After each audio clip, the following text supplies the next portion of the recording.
জয়া একাদশী। মাঘী শুক্লপক্ষিয়া জয়া একাদশীর ব্রত মাহাত্ম্যর ভবিষ্যতের পুরাণে যুধিষ্ঠির শ্রীকৃষ্ণ সংবাদ রূপে বর্ণিত আছে। শ্রী গরুড় পুরাণে মাঘ মাসের শুক্লপক্ষিয়া একাদশী তিথিকে ভৈমী একাদশী নামে অভিহিত করা হয়েছে। কল্পান্তরে বিভিন্ন পুরাণে বিভিন্ন নাম দেখা যায়। পদ্মপুরাণ অনুসারে জ্যৈষ্ঠ মাসের শুক্লপক্ষিয়া একাদশীর নামই পাণ্ডবা নির্জলা বা ভীমসেনী একাদশী। যুধিষ্ঠির বললেন, হে কৃষ্ণ, আপনি কৃপা করে মাঘ মাসের শুক্লপক্ষের একাদশীর সবিশেষ বর্ণনা করুন। শ্রীকৃষ্ণ বললেন, হে মহারাজ, মাঘ মাসের শুক্লপক্ষের একাদশী জয়া নামে প্রসিদ্ধ এই তিথি সর্বপাপ বিনাশিনী, সর্বশ্রেষ্ঠা, পবিত্রা, সর্বকাম ও মুক্তি প্রদায়িনী। এই ব্রতের ফলে মানুষ কখনো প্রেতত্ব প্রাপ্তি হয় না। এই একাদশীর নিম্নরূপ উপাখ্যান শোনা যায়। একসময় স্বর্গলোকে ইন্দ্র রাজত্ব করছিলেন। সেখানে অন্য দেবতারাও বেশ সুখেই ছিলেন। তারা পারিজাত পুষ্প শোভিত নন্দনকাননে অপ্সরাদের সাথে বিহার করতেন। একদিন 50 কোটি অপ্সরা নায়ক দেবরাজ ইন্দ্র স্বেচ্ছায় আনন্দ ভরে তাদের নৃত্য করতে বললেন।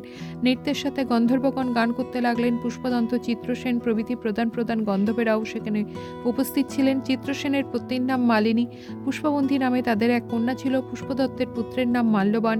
এই মাল্যবান পুষ্পবন্তীর রূপে মুক্ত হয়েছিল।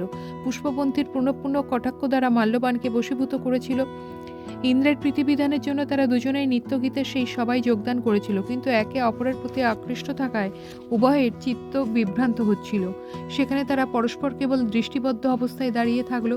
ফলে গানের ক্রম বিপর্যয় ঘটল। তাদের এই রকম তালমান ভঙ্গভাব থেকে তারা যে পরস্পর কামাসক্ত হয়েছে দেবরাজ ইন্দ্র তা বুঝতে পারলেন। তখন ক্রোধবশে তিনি তাদের অভিশাপ দিলেন, রে মূঢ়, তোমরা আমার আজ্ঞা লঙ্ঘন করেছ, তোমাদের ধিক। এখনই তোমরা পিশাচযোনি লাভ করে মর্তলোকে নিজ দুষ্কর্মের ফল ভোগ করো। ইন্দ্রের অভিশাপে তারা দুজন দুঃখিত মনে হিমালয় পর্বতে বিচরণ করছিল।